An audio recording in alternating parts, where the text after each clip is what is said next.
प्राचीन काल में तुंगध्वज नाम के एक धर्मात्मा राजा थे। उनका राज्य धन धान्य से परिपूर्ण था, परंतु वे अहंकारवश ईश्वर के प्रति विमुख हो गए थे। उनका मानना था कि उनकी समृद्धि केवल उनके पुरुषार्थ का फल है। एक दिन राजा तुंगध्वज शिकार के लिए घने वन में गए।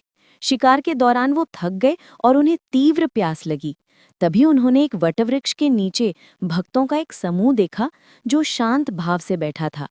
वो समूह ब्राह्मण भार्गव द्वारा आयोजित सत्यनारायण व्रत की कथा सुन रहा था।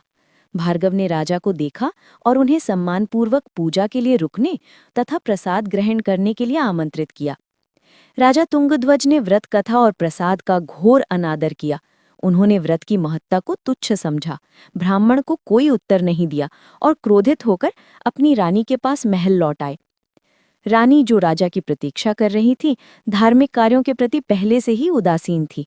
राजा ने उन्हें भी ब्राह्मण के निमंत्रण और प्रसाद के बारे में बताया, जिस पर रानी ने भी व्यंग्य करते हुए उस व्रत को केवल गरीबों का कृत्य कहकर उपहास किया। इस घोर अनादर के कारण भगवान सत्यनारायण अप्रसन्न हो गए। उसी रात राजा के राज्य पर शत्रुओं ने आक्रमण कर दिया। परिणाम तत्काल हुआ। अगले ही दिन राजा की सेना, हाथी, घोड़े और उनका संपूर्ण राज्य शत्रुओं ने छीन लिया। राजा और रानी को अपनी समस्त संपत्ति खोकर साधारण वस्त्रों में वन-वन भटकने के लिए विवश होना पड़ा। दरिद्रता और भूख से व्याकुल रानी को तभी उस ब्राह्मण भार्गव और उस दिन के व्रत की याद आई।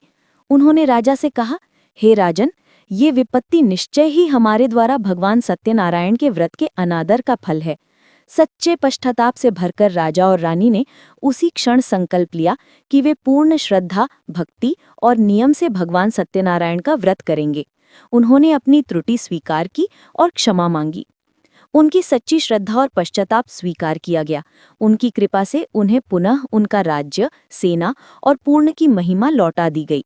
अतः मनुष्य को कभी भी भगवान के व्रत और प्रसाद का अनादर नहीं करना चाहिए। कथा जारी रहेगी। अगले अध्याय के लिए सब्सक्राइब और फॉलो करना ना भूलें। बोलो सत्यनारायण भगवान की।